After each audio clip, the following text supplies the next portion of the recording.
Step 12. Having had a spiritual awakening is the result of these steps. I think that's the finest promise in the big book, period. I think it promises to me that if I will work these first steps in my life to the best of my ability, I am assured that I will have a spiritual awakening. Now, what is a spiritual awakening? Why, it's nothing more than a personality change sufficient to recover from the disease of alcoholism. Now, how do I know I've had one? Well, Bill says in the 12 and 12 there's many different kinds of spiritual awakenings. There are people in AA, but they all got certain things in common. And that is that we're able to feel, believe, and do things we could never do before on our own strength unaided. Well, I feel things I never felt before. I feel love today. I didn't know what love was. I had love all mixed up with sex and that kind of stuff. Love is true compassion, true understanding, tolerance, patience, goodwill towards your fellow man. I never felt any of that before AA. I could have cared less about you. Oh, you could have some too, but only after I got everything I wanted and needed. I don't feel that way today. I feel entirely different. I believe things today I never believed before. I believe God is a kind and a loving God. I think He stands ready to help any human being anywhere in the world when they're ready to give up on self and turn back to Him. I never believed that before. I believed He was hellfire and damnation. My God that I know today is not that kind of God at all. I can do things today I could never do before. By golly, I can stay sober. I never could do that before. And since I'm sober, I find that I'm allowed to do many, many things that I could never do before when I was drinking.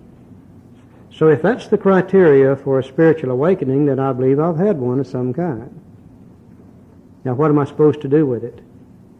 I'm supposed to carry this message. Not a message, not some message, this message to other alcoholics. What is this message? Having had a spiritual awakening is the result of these steps. It's the only message we've got. Those of us who have had the spiritual awakening can go back and help the next newcomer come to believe that there's a power greater than themselves can restore them to sanity. Then they can make their decision, and then we can help them with their steps. And then they're going to have a spiritual awakening, and then they're going to be able to go back and help the next one to believe. The only message that you and I have is the message contained in the 12 steps of Alcoholics Anonymous, that you can have a spiritual awakening through this and recover from the disease. Now, some of us get to thinking we're healers. We get to thinking we're marital advisors, economic advisors. I don't know any group of people in the world that screwed that up worse than we did. Yet we start trying to advise other people in those areas. No, we know one thing and one thing only. But I'll tell you something. We know it better than anybody in the world knows it. We alcoholics know more about the disease of alcoholism than anybody alive, because we're the only people in the world that's experienced it. We are the professionals in the field of alcoholism. We alcoholics who have recovered from this disease know more about recovery than anybody alive, because we're the only people in the world that's experienced it. We are the professionals in the field of recovery. We know things nobody else knows. You know, I've got to believe that God got tired of seeing people like us die back in the 1930s. I've got to believe that He took Bill and Bob and all the rest and put this thing together. Those people did not have the abilities and the skills to do this.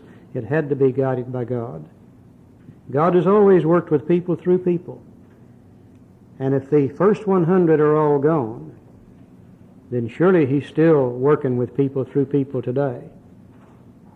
They tell me that 97% of us will die never even knowing we're alcoholic. About 3% of us find their way into AA, and less than 1 out of that 3 are recovering. We're talking about 1 out of 100 recovering from the disease. I used to say, God, why am I an alcoholic? Today I say, God, why am I not one of those that's dead or dying from the disease? If God picked people then surely He's still picking them today. I think every alcoholic in this room has been chosen for a particular purpose, not because we're anything special, but I think we've been chosen to do a job. Every one of us ought to be dead. Some of us 2 or 3 times. We wake up the next morning and say, wasn't we lucky last night? Nah, luck had nothing to do with it. God picked us out, saved our lives, let us learn what we need to learn in order to help other people. Then He removed the obsession to drink. We had nothing to do with that. You know, I don't have any trouble with God's will today. Used to, I'd say, God, if you want me to live with this woman, give me a sign. Or if you want me on that job, you know, He doesn't care about that, I don't think. I think what it is, Carrie, is what are you doing with what I've given to you so freely? You and I are very unique people.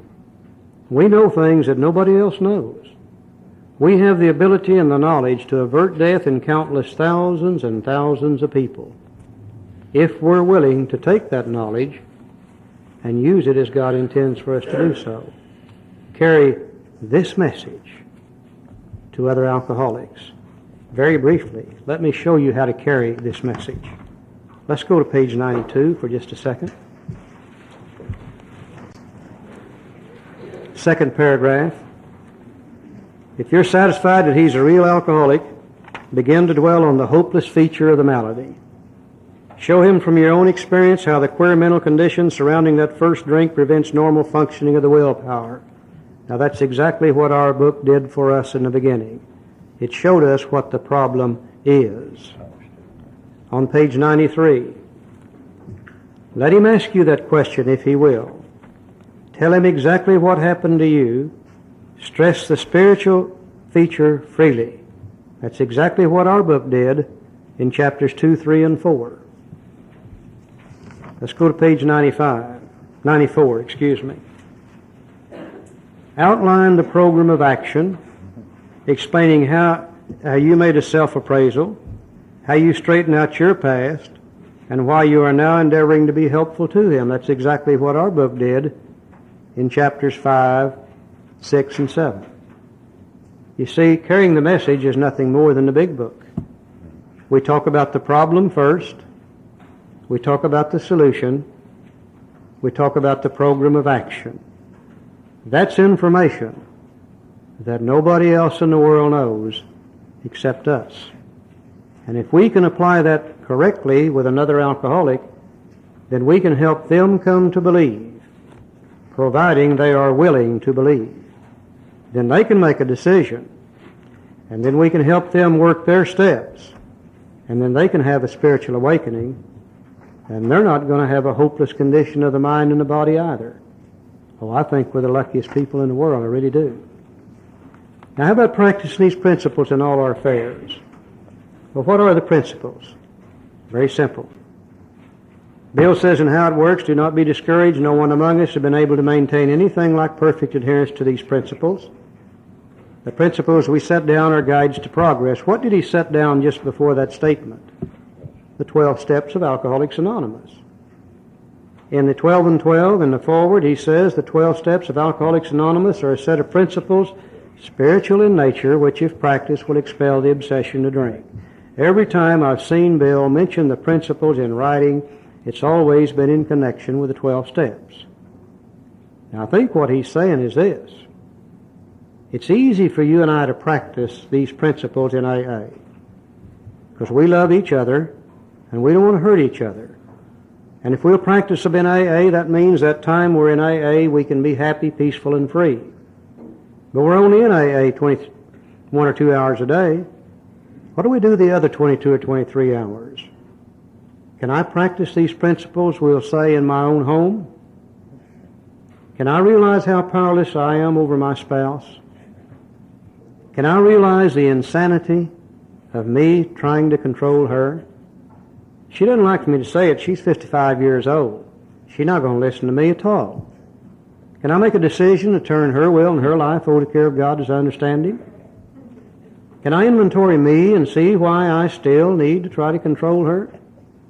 Can I find those character defects? Can I talk about them to another human being? Can I have God take them away? Can I make amends to her quickly when I've harmed her? You know, there's times I'm ashamed of me. There's times I treat absolute strangers better than I treat my own spouse.